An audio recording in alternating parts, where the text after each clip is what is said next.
Ayan mga kawarais, dito tayo ngayon. Tambay muna tayo ngayon si tanghali. Sobrang init dito mga kawaray. Dito tayo sa ilalim ng mga bayabas. Malalaki na yung bayabas dito.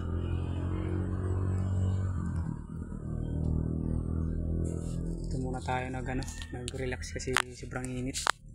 Tapos maya maya is akyat tayong bukid kasi kuha tayo ng poste ng bahay natin. Dito sa probinsya mga kawarais si sariwa yung hangin, tahimik talagang.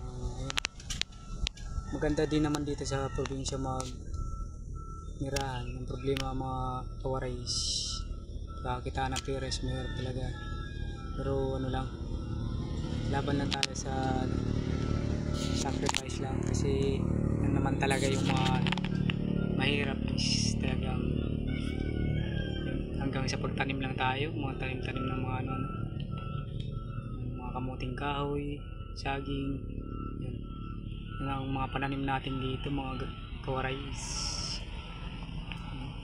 Ayan po,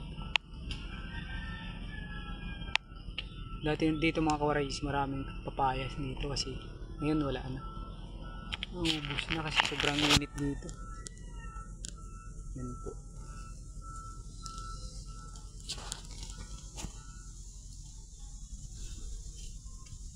Dito tayo ngayon mga kawaray sa probinsya. Dati lang nasa Subic tayo, ngayon nasa probinsya na. Ay mga ko dyan, mga nakatrabaho, kumusta kayo dyan? Dito ako ngayon sa probinsya namin. Tanim-tanim na naman mga kawaray.